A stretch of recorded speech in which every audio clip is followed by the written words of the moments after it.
Hey, what's happening? So, Liverpool have got a major problem. The front three, the much vaunted front three, the trident of terror, Mohamed Salah, Roberto Firmino and Sadio Mané just aren't clicking. And we all know, of course, that Liverpool's success and Jurgen Klopp's only real strength as a manager is based entirely around Liverpool being able to just beat teams with goals. A crisis that deepens with each passing week, including, of course, with a 0-0 draw against last season's champions Manchester City that left Liverpool a frankly shocking level on points with Chelsea and City at the top of the Premier League. Yeah, it's not really much of a crisis, is it, to be perfectly honest? Look, we all love a little bit of hyperbole in this modern footballing world, particularly on the internet. And it's good to always have things to moan about, to cry ass about, and to be a minge bag about, because if you didn't, what would you type into your inane tweets and comments on YouTube? Answer either something positive or fuck all. And don't get me wrong, I love a little bit of algorithmic gaming, so you know what? Comments are largely sound, but really, have Liverpool got a massive problem? No. Have Liverpool got an issue that needs addressing? Maybe. Look, I can't come in here. I can't say that Liverpool are absolutely perfect this season. I can't.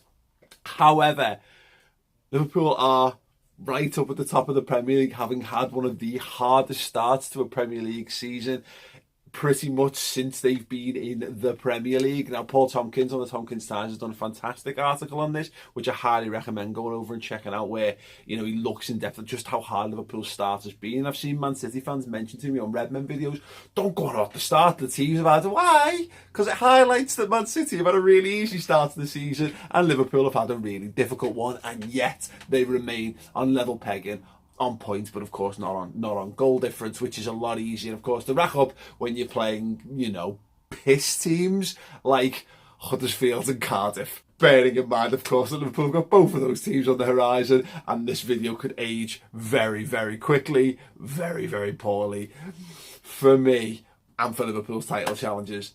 But hey ho, that's football, isn't it? So no, look, the thing that Liverpool's got right now, and I see people going, well, Klopp's changed the way they play. He's changed the way they play. They're not committing to attack as much. They're being far more defensive. Sound. Liverpool are loads harder to beat. It's been the one and only consistent criticism of Liverpool over the last 5 years, maybe more. The Brendan Rodgers era sweeping into the Klopp era is we can't defend for toffee. We can score loads of goals, but we can't stop them going into Liverpool's defence. It's going to cost them the title. Well, the defence have been pretty good so far this season. Pretty bloody good. And that is the basis. Everyone keeps saying, and look, Jurgen Klopp actually said it himself to me. He said it's not a German expression, but it's a football expression. Goals win matches, defences win titles. And that's him regurgitating a cliche, and it's a cliche for a reason. And people think that because we've been scoring loads of goals, it was somehow because that was how he wants to play. I asked him, I thought as much. I thought he'd developed a swashbuckling style because he wanted to entertain us. Turns out it was just because of the players he had at his disposal. He had far better attackers than he did defenders. So he was like, what am I going to do? I'm going to teach a team that's got loads of really good attackers and forward players and fuck all defenders that they just got to defend for their lives. No, this is what this team does good. I'm going to make them do all this, and then I'm going to slowly build this up through transfers and training to a point now where Liverpool are good at defence. The trick's going to be, as the season progresses, can you balance both? Because Liverpool could really do with smashing a team. Again, by the way, we've smashed West Ham at the start of the season, so clearly they can still do it. But it would be nice if they did it on a more consistent basis, because it would make us all calm down about things a lot. It would, wouldn't it? It'd be nice to know that we could be tight at the back and absolutely fucking electric in going forward. Yeah, that would be sensational, because if we can do that, there's basically no one who can stop us. That's not strictly true, of course, because Chelsea can do the same and Man City can do the same, because they're both boss teams. And it's telling the only points Liverpool have dropped in the league so far this season are against the two teams that they're on level pegging with at the top of the table. The two are there right now, best other teams in the league based on the points accrued so far this season. Yeah? Look, ultimately Liverpool have been through an energy sapping period of the season. If you had to pick back-to-back games of Chelsea, Napoli away, and then Man City. You just wouldn't choose that to be the run of fixtures you had. It just wouldn't be something that you'd choose. So I think Liverpool have. I think they've managed their way through it. I think they've not gone gung-ho in the way that maybe they would have done a couple of years ago. I think they've been far smarter and far more tactical. And yes, there's a case to be made that had they tried a different tactical approach, 3 points against Napoli or a point against Napoli, and going and getting a win against Man City at Anfield puts you top of your Champions League group and clear top of the Premier League as well. Yeah, look, it's absolutely undeniable that was a possibility. But equally the possibility was that you could have still gotten beat against Napoli, having used loads more energy, and then gone and got tonked by Man City, which although historically doesn't happen at Anfield, is very much a possibility still because they're such a good team.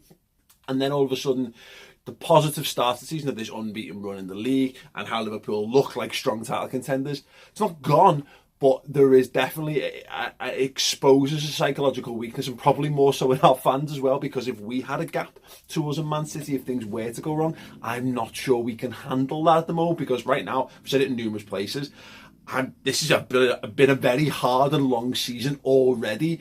We are crossing all fingers and toes every single week. We're kind of hoping that City and Chelsea will just implode and make things easier, but it's not likely to be that way. It's likely that this season is going to go down to the wire, and it means stress each and every week. And the only consolation in that is it does look like we've got the squad capable of challenging, but also the manager who is managing his way through this. It's not just, oh, Liverpool just magic and just swashbuckle, score, blah. It's not total and utter madness.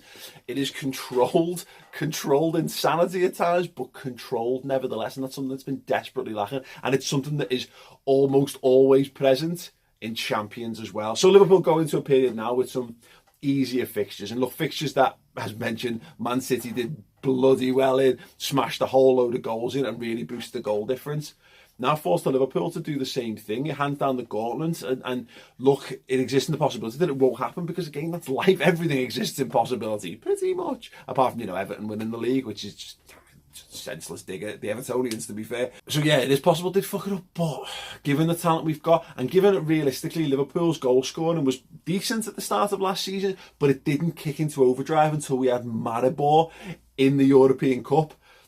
That was when that team went, oh, hello, we know how to do this. And it was against the team that they should have been beaten. And we've got a couple of those games to hopefully get us up and running again. And this is not like hoping that Dom Solanke comes good. This is hoping that Mo Salah, who scored over 40 goals last season, comes good. And Firmino, who scored like 27 goals last season. And Mané scored 20 goals. There's a basis for hope this time around. So yeah, I think it'll be fine. I think Liverpool are very strong this season, are in just as good a position, but of course, yes, it will depend on adding the goals and the flair back to what we're doing. But yeah, look, do I believe they can do it? I do. And you know what the good thing is? It's that even if they don't, look, I would take a season of us not being absolutely incredible and winning 4s and 5s if we won the title. I just won a league title, but it does feel like we're equipped to win in far more different ways than we ever have been, particularly in the Premier League era, and I can only see that as a very, very good thing. So are Liverpool's front three misfiring at the moment? Yeah, a little bit. Are they doing the hard work that they were always doing? Yes, absolutely they are. Will they come good? Who knows? But I think they will. And ultimately Liverpool are level on points with last season's champions and the champions from the season before, when, we've struggled to finish fourth for the vast majority of the last decade. So I see that as an absolute positive. Listen, if you see it a positive, drop a like on this video for me. Click my face icon to subscribe to the channel. If you're watching these videos and you like them, subscribing always helps. And if you enjoy them and you want other people to enjoy them as well, then share them. You make it all possible. Thanks very much, everyone. See you all soon. Ta-ra.